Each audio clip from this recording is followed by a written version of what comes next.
self-theories and mastery-oriented coping. It will come as no surprise that the self-theories, with their different emphasis on learning and effort, lead to different ways of coping with difficulty.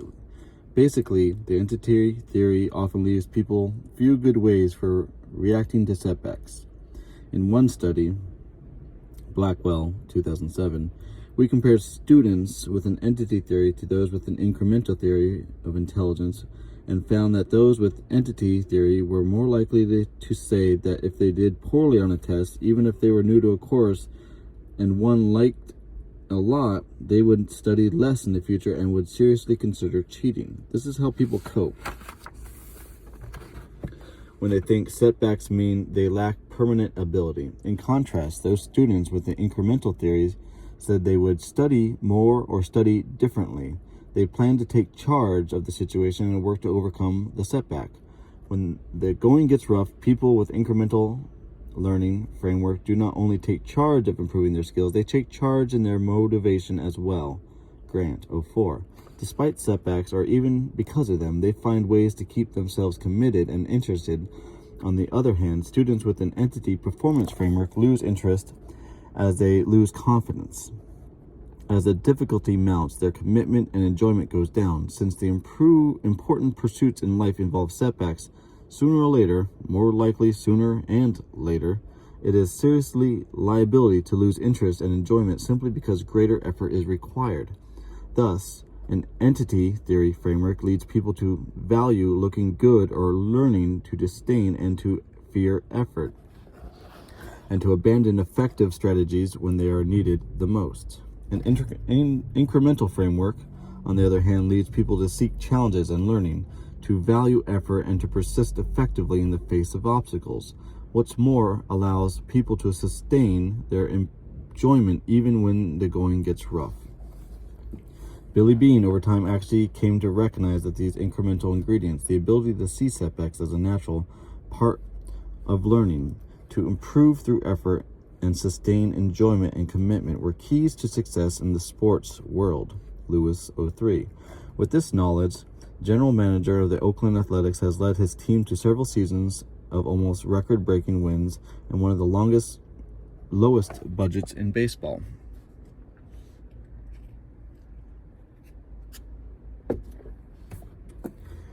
Naturals revisited. But aren't there people who are true naturals? Michael Jordan, Babe Ruth. Wasn't Babe Ruth this out of shape guy who dragged his paunch to the plate and belt and his home runs? An examination of almost any of the grades will reveal people who practiced like fiends and honed their skills over many years. The story of Babe Ruth's development as a home run king is surprising. Kramer, 74 and 83. Ty Cobb argued that it was Babe Ruth's career as a pitcher that helped him become a great hitter. No one expected a pitcher to hit well, so Ruth could experiment with his big swing, seeing what worked and what didn't. When it didn't work, nobody cared. After all, he was the pitcher. Over time, he learned more and more how to control his swing, so that when he became an outfielder, he was ready to hit, and hit he did. Any natural you can name, Jackie Joyner Kersee, Mia Hamm, Muhammad Ali, just look more closely and you see the discipline, perseverance, and commitment that went into their success. Sure, they had talent, but they also had the right mindset. Excuse me. Self-theories and confidence. Isn't motivation just a matter of confidence? To some extent, yes. However, one of the most fascinating findings in all my research is the fact that within the incremental framework, with the focus on growth, it is far easier to sustain confidence. Blackwell et al. 07, Grant Dweck 03, Mueller Dweck 98. Jordan Bandera and Benfield 91, Morticchio and 94, Wood and Bandera 89. In the entity framework, with its focus on proving ability, a poor performance casts doubt on the deep-seated ability and can undermine confidence. Someone else's good performance can undermine your confidence. Maybe they have more talent than I do. Butler, Ott. Even needing effort and practice can undermine your confidence. So it's a constant battle to stay confident in the face of inevitable challenges. Within the incremental framework, making mistakes or even having the obvious deficits doesn't mean you aren't good at something or won't be good at all in the future. It's simply an occasion for learning. Moreover, a wagon load of confidence isn't needed to embark on learning. The real necessity is a belief in improvement over time. Some years ago, I received a letter from a competitive swimmer who had come across my work. She told me she had always had a confidence problem. Coaches told her to believe in herself 100%, never to doubt herself, but she couldn't do it. Every time she posted a disappointing time or lost a meet, she fell into self-doubt. However, thinking from the perspective of a learning framework where setbacks are just information about where you need to do in the future, allowed her to maintain confidence in those very same situations. The setback simply meant get back to work. The idea of potential. Many of the scouts in the sport world scout for naturals, for people who look like superstars, that is, are shaped like superstars and move like superstars. Lewis 03. If they don't look the part, they aren't recruited. Yet Ben Hogan, one of the greatest golfers of all time, didn't have the grace of a natural golfer. Muhammad Ali actually didn't have the build of a natural boxer. He did not have the champion's fist, reach, chest expansion, and heft. People gave him no chance against Sonny Liston, who seemed to have it all. Dennis Etienne, 03. Muggsy Bogues, a 5'3", or the little quarterback Doug Flutie. Anyone could look at them and tell you they weren't naturals. By that, they would mean they did not have the potential to make it. Given the natural nature of the entity theory framework or fixed traits, it's easy to incorrectly assess potential. You just look at a person's gifts right now and project them into the future. Talented now equals talented in the future. Not talented now means not talented in the future. Yet, within an incremental framework, potential is difficult to judge. Sure, natural talent buys you a lot, but if you're accomplished now, you've got a leg up on others, but after that, you cannot know where someone might end up with years of passion, discipline, and commitment, and good instruction. The most dramatic example of how hard it is to judge potential from current abilities is contained in the book Drawing on the Right Side of the Brain, Edwards, 99. The author, Betty Edwards, is an art professor who leads workshops for people who wish to learn how to draw better. In her book, she shows the self-portraits drawn on day one by the students of her workshop. Some of them self-portraits are excellent. Others are equivalent to stick figures, primitive, childish, and completely devoid of talent.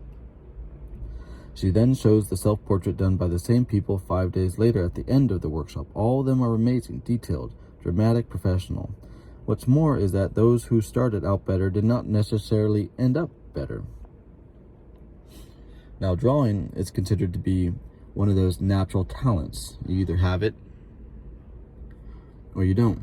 Yet Edwards students, before and after pictures, demonstrate that striking fact that diagnosing people's talent at time 1 does not tell you their ability at time 2. When people don't do well without instruction, it does not tell you that they will lag behind others when they do have instruction. Self-theories in sport. Recently, Stuart Biddle and his colleagues Biddle, Wang, Chet-Zaritantis, and Spray, 03, Sarazan, Biddle, Famos, Curry, Fox, and Duran, 96, Ingvar Amundsen, 03 and 01, have taken self-theories directly into the domain of sport. Biddle and his colleagues, Sarazan et al., 96, have created a questionnaire that assesses young people's entity and incremental theories about their sports ability. For examples, belief in an entity theory is represented by statements like, "You have a certain level of ability in sport and you cannot really do much to change that level. Even if you try, the level you reach in sport will change very little. To be good at sport, you need to be naturally gifted." An incremental theory and learning approach are represented by statements like, "How good you are at sport will always improve if you work at it. If you put enough effort into it, you will always get better at sport. To be successful in sport, you need to learn techniques and skills and practice them regularly. This questionnaire has produced many interesting findings, and here is a sampling. Goals. First, entity and incremental beliefs predict different goals and views of success, with entity theorists saying they feel more successful when they beat out others, a common and legitimate yet limiting view on success in sports. But incremental theorists saying they feel most successful when they improve and master new things, a view that will serve best in the long haul. Indeed, many top athletes like Ian Thorpe and Tiger Woods, and coaches like legendary coach John Wooden, stress that they care less about the win per se than the knowledge they have gained during the stretch themselves. Enjoyment. An incremental view also predicted the extent to which participants said they enjoyed sports. Incremental athletes like Michael Jordan and Tiger Woods loved their sport, but entity athletes like John McEnroe, although as talented as they come, did not. McEnroe also focused on winning and was so anxious about looking good that he lost the zest for the game and he might have had when he started out. McEnroe too. By the way, by his own admission, his tantrums were designed to cover up the fact that he was losing grip on a match. Self-defensiveness in place of perseverance as yet another symptom of the entity framework. Here are some findings from the work of Amundsen, 03 and 01. Goals. Indicative of incremental theorists' learning stance was their willingness to ask for help instead of hiding their deficiencies. Enjoyment versus anxiety. Amundsen found that as well that holding an entity theory directly gave rise to increased levels of anxiety and reduced satisfaction in physical education classes, as indicated by agreement with the following statements. Anxiety. Before I compete, I worry about not performing well. Satisfaction. When taking part in PE, I usually wish the class would end quickly, as opposed to, I usually enjoy taking part in PE lessons. I usually find the time flies when I'm taking part in PE activities. Helpless versus mastery-oriented reactions.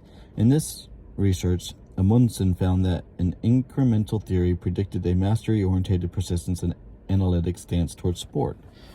If the sport activities or if the activities or exercise are difficult to understand, I change the way I approach them, as opposed to when the activities or exercises are difficult, I give up and take on the easy ones.